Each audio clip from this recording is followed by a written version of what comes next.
Hi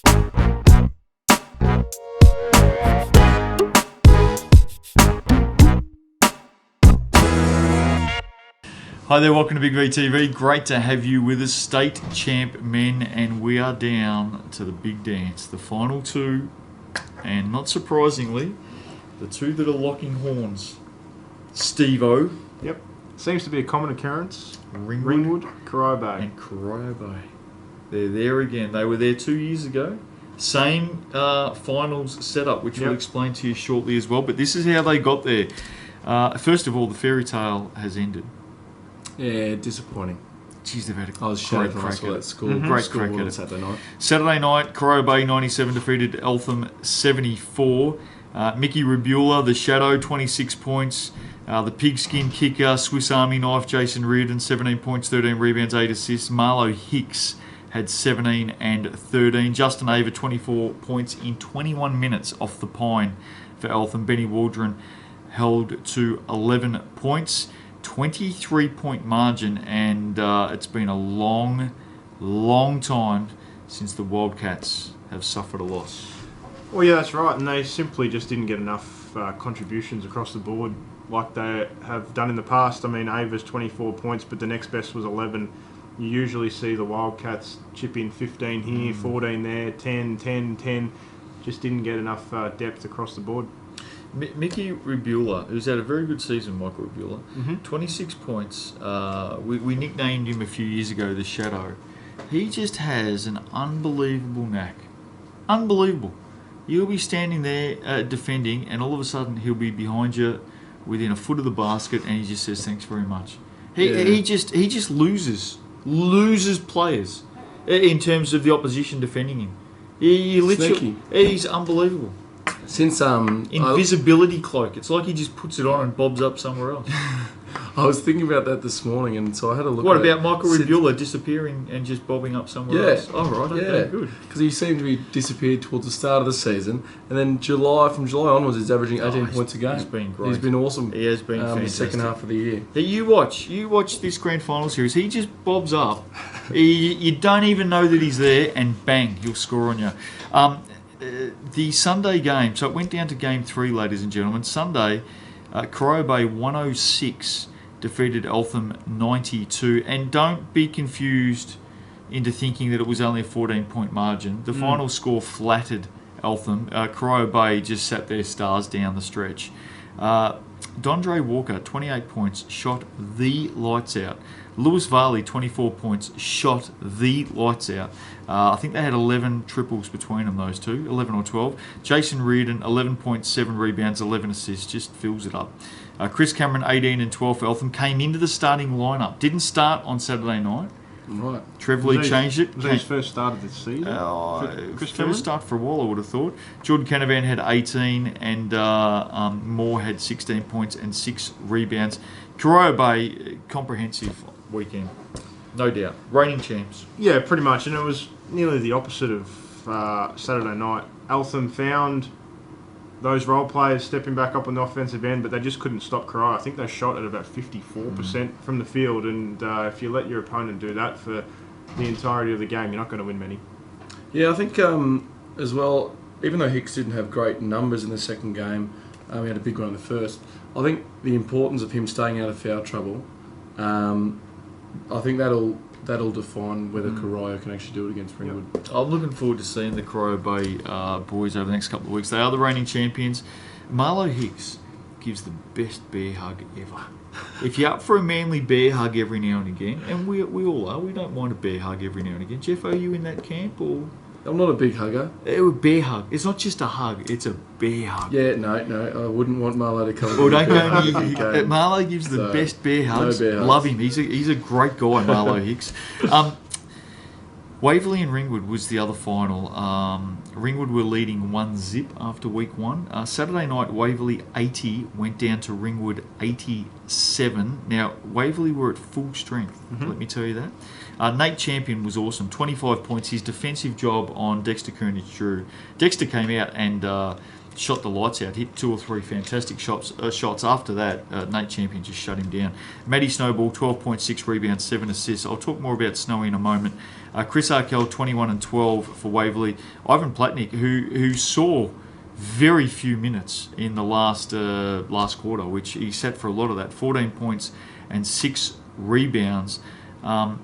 Ringwood get it by 7. Matt Snowball, after the game, went up to Siddell Threat, and they absolutely genuinely embraced each other. I think Siddell's announced that he's not playing on. These two have put on one of the best competitive exhibitions year after year. They have been fierce competitors. Fierce. To see those two embrace after that game, just the mutual respect that they had for each other. And they went at it in this game as well. They absolutely went at each other. But to see those two embrace with pure respect for each other after this game, I thought was some of the best sportsmanship I've ever seen in the Big V. Ever. It was really classy to see these two guys thank each other. And they've, for a lot of their career, they've actually built off each other over the years. So well done to both Siddell and Matty Snowball. It was a really good moment after this game. Yeah, that's. It's when you got a rivalry like that, with whether it's a team or an individual, you do build that respect for one another. It's good to see. I can't help the question was the big fella Hodgson, was he in foul? He's had 4 fouls, but he had 22 minutes. So Matt Hodgson had 3 fouls in the first half, okay? And there were patches in the game where you thought, geez, if Waverley keep going to Hodgson here, they are in business. Like he looked good at times. 20 seconds into the third quarter, 20 seconds into the third quarter, picked up his 4th foul. I don't like throwing anyone under the bus, but it was a game-changing interpretation that I think was incorrect, and I think it changed. I think Ringwood may have still got to the line, but at that stage, Waverley were up. They built up an 8-point lead. I like the way Ringwood finished off though. So maybe I don't know. Ringwood were the better team. Ringwood were the better team on the night.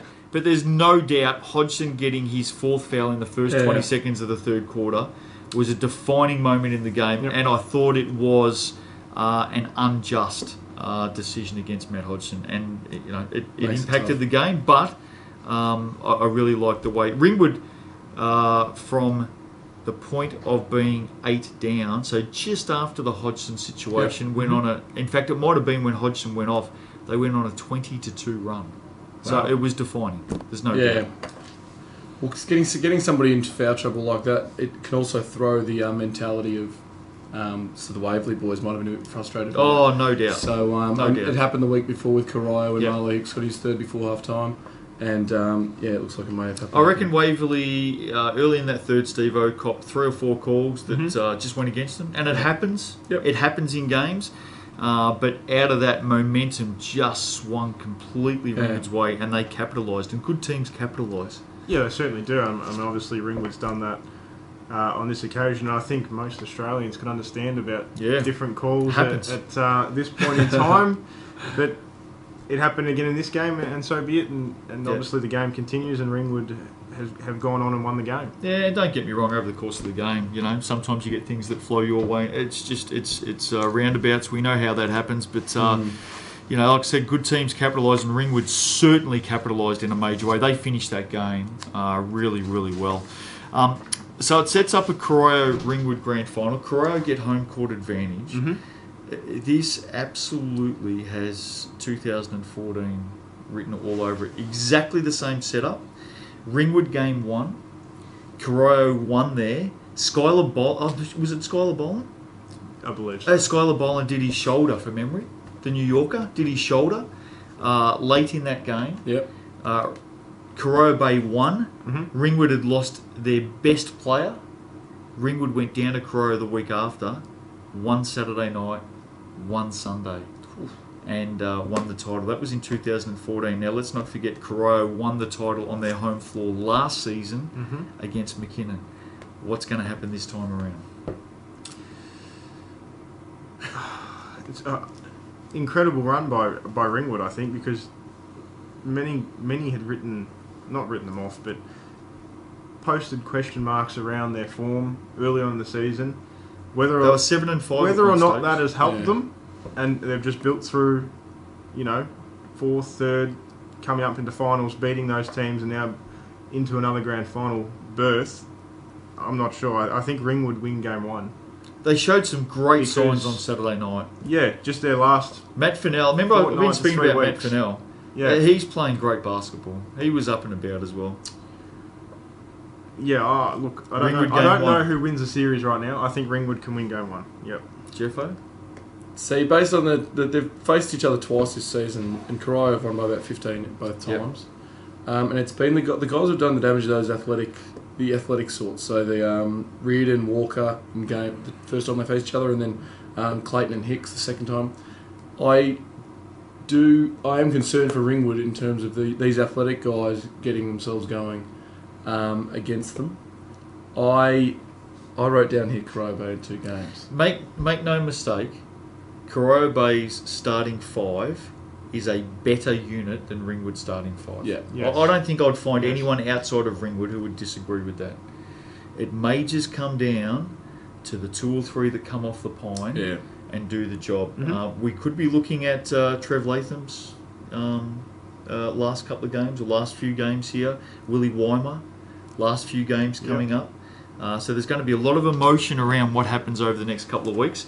If Ringwood, and this sounds strange given what happened in 2014, but if Ringwood is any chance to win, they've got to win game 1.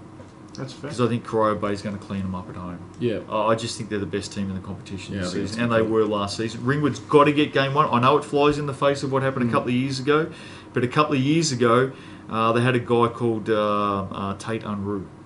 Correct? Was it Tate Unruh? Sounds familiar. No, that was like Marcus Roux. Marcus Roux, sorry. Marcus Roux. Too many Roux. Not often you get two Roux. Marcus, who went down to Corio Bay. Yeah. He won the grand final MVP. He was awesome. Awesome. I don't know whether Ringwood's got the same depth in their imports this season. I think Will Logan Lyle step up? Well, he's going to have to. I think Nate Champion is a champion. He is. But they need a lot out of Logan Lyle this series if they're going to win. He's going to have to do a defensive job as well. Mm-hmm. I think Ringwood starts favourite at home, Jeffo. They're a very good team on their own deck. They're a very good team on their own deck.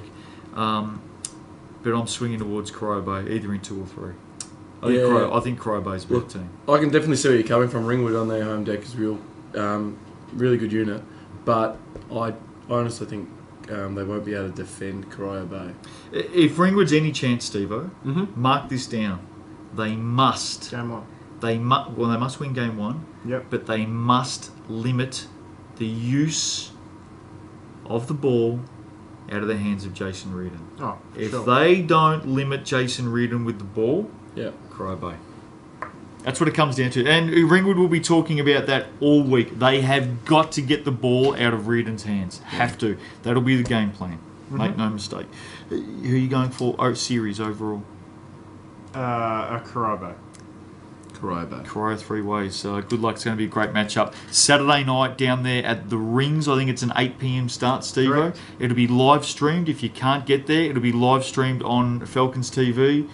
Big V, I'm sure Big V will put up details. Yeah, is that correct? Details will be bigv.com.au. There you go. They'll work all that out. Just get on there and check it out. Last thing before we go. Awards night? Awards night. Yep, for those obviously not Corio Bay or Ringwood at the moment, you're looking forward to the Big V Awards Night, Etihad Stadium, 24th of September. Get your tickets via bigv.com.au. Jeffo will be dancing at that, by the way, so check that out. And singing. Opening act. And singing. Yeah. They signed you for that as well. Act, yeah. Bloody hell. Hey, have a great weekend. We're back to look at week 2 of the Grand Final Series next week on Big V TV. Ringwood and Corio Bay, 2 champion teams going head-to-head. Looking forward to it out at the Ring Saturday night. We'll wrap it up next week on Big V TV.